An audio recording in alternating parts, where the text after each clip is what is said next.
Hi everyone, welcome to my channel. আমি দোয়েল। তো আজকের লাঞ্চের জন্য আমি বানাবো সয়াবিন আলুর দারুণ একটা ঝালঝাল তরকারি, আর সেটাই আমি আপনাদের সঙ্গে শেয়ার করব। তো চলুন আমার কিচেনে রেসিপিটা শুরু করি। আর এই রেসিপিটা এতটাই সুস্বাদু হয় যে এটাকে খেলে মনে হবে যেন কষা মাংস খাচ্ছি। দারুণ একটা সুস্বাদু রেসিপি।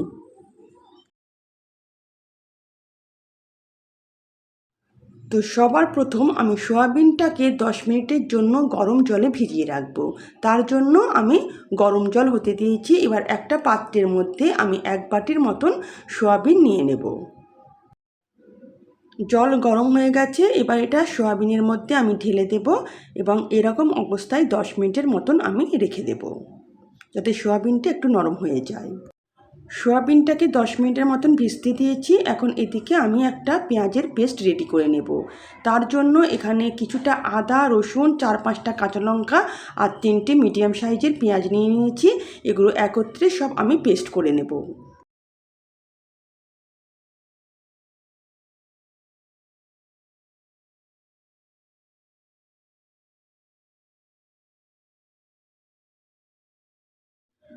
তো পেঁয়াজের পেস্টটা আমার রেডি হয়ে গেছে। আর এদিকে 2টো টমেটোকে আমি 4 ফালি করে কেটে নিয়েছি। 4টে মিডিয়াম সাইজের আলুকে খোসা ছাড়িয়ে আমি লম্বা লম্বা করে এভাবে কেটে নিয়েছি। 10 মিনিটের মতন সয়াবিনটাকে ভেজানো হয়ে গেছে। এবার আমি একটা স্ট্রেনার দিয়ে জলটা ঝরিয়ে নেব, আর সেই সঙ্গে আমি সয়াবিনটাকেও চিপে চিপে জল ঝরিয়ে নেব, যাতে একটুও জল না থাকে। ছাঁকনি দিয়ে সয়াবিনের জলটাকে আমি চেপে চেপে ভালো করে ঝরিয়ে নিয়েছি।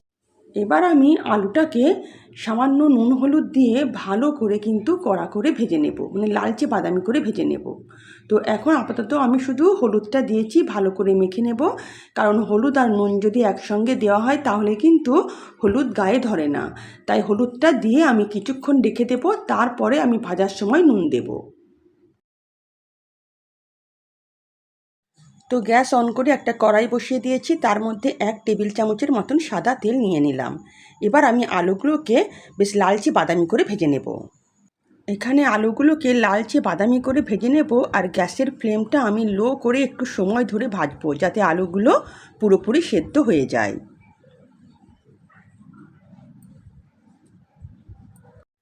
আলুগুলোকে ভাজার সময় এবার আমি 1/2 চামচের মতো নুন দিয়ে দিলাম। এবার ভালো করে আলুগুলোকে আমি লালচে বাদামি করে ভেজে নেব।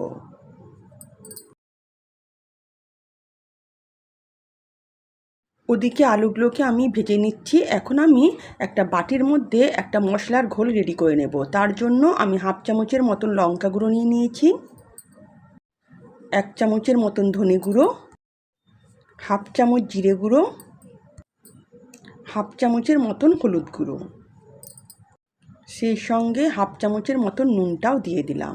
এবার আমি সামান্য জল দিয়ে এটাকে গুলে নেব এবং একটা মশলার ঘোল আমি রেডি করে নেব। এরকম করলে কি হয়, পুরো বাটা মশলার স্বাদ পাওয়া যায়।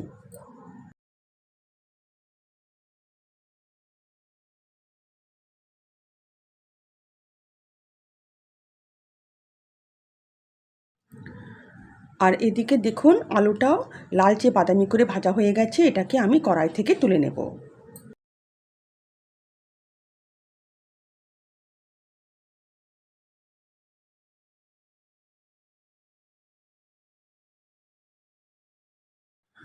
কড়াইয়ের মধ্যে যেটুকু তেল ছিল সেই তেলের মধ্যে সয়াবিনটাকে একবার নাড়াচাড়া করে নেব। খুব বেশি তেল দিয়ে সয়াবিনটাকে ভাজার দরকার নেই, কারণ সয়াবিন কিন্তু তেল শোক করে নেবে।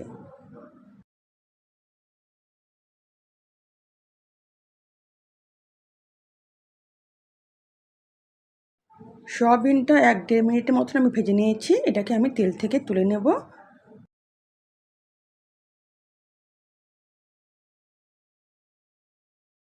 কড়াইটাকে আমি সামান্য পরিষ্কার করে নিয়েছি, তারপর 1 টেবিল চামচের মতন তেল দিয়ে দিয়েছি। তেল গরম হয়ে গেছে। এখন এর মধ্যে যে পেঁয়াজের আমি পেস্টটা রেডি করে রেখেছিলাম সেটা পুরোটাই দিয়ে দেব। এই পেঁয়াজের পেস্টটাকে আমি ততক্ষণ ভাজবো যতক্ষণ না পেঁয়াজের যে জলটা আছে শুকিয়ে এটা শুকনো শুকনো হয়ে যায়।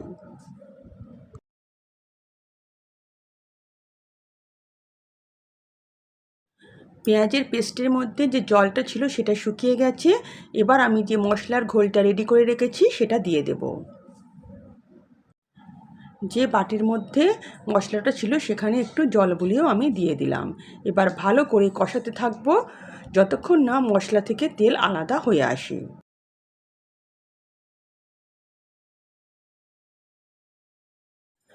মশলাটাকে 4-5 মিনিট খুব ভালো করে আমি কষিয়ে নিয়েছি। আর দেখুন মশলা থেকে তেল কিন্তু আলাদা হয়ে আসছে। এখন এর মধ্যে কেটে রাখা টমেটোটা দিয়ে দেব। এখানে আপনারা চাইলে টমেটোর পেস্টও ব্যবহার করতে পারেন। টমেটোটা দেওয়ার পর এখানে জাস্ট আমি 2-3 মিনিট খুব ভালো করে নাড়াচাড়া করে নেব, যাতে টমেটোটা সামান্য একটু গলা গলা হয়ে যায়। খুব বেশি গলানোর দরকার নেই। টমেটো দেখুন গলে গেছে। এবার এর মধ্যে আমি ভেজে রাখা আলু আর সয়াবিনটা দিয়ে দেব।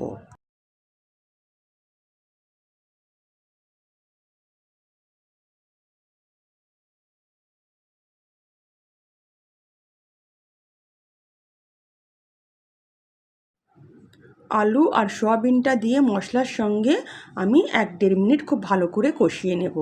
কারণ এখানে আলুটা কিন্তু অলরেডি ভাজার সময় আমি পুরো সেদ্ধ করে নিয়েছি, তাই খুব বেশি কষানোর দরকার নেই, তাহলে কিন্তু আলুগুলো গলে যাবে বা ভেঙে যাবে।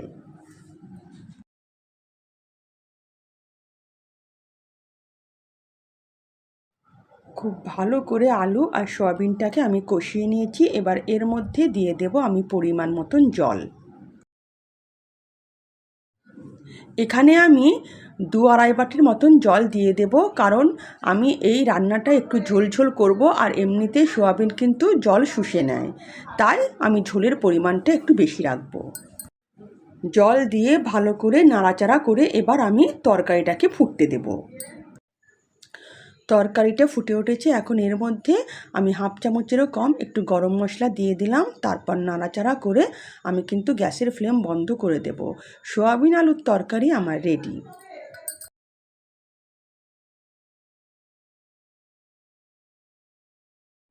আর হ্যাঁ, নামাবার আগে এর মধ্যে দিয়ে দেব 1/2 চামচের মতন দেশি ঘি। এটা দিলে কিন্তু রান্নার স্বাদটা দ্বিগুণ হয়ে যায়, আর এর স্বাদ কিন্তু পুরো কষা মাংসের মতন মনে হয়।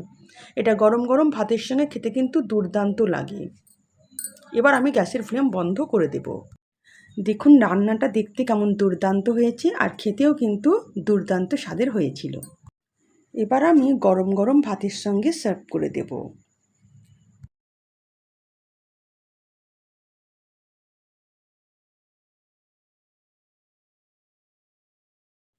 যদি আমার রেসিপি আপনাদের ভালো লেগে থাকে তো প্লিজ আমার চ্যানেলকে সাবস্ক্রাইব করবেন, আর পাশে থাকা বেল আইকনও প্রেস করবেন, যাতে নিত্য নতুন রান্নার নোটিফিকেশান সবার আগে আপনাদের কাছে পৌঁছে যায়।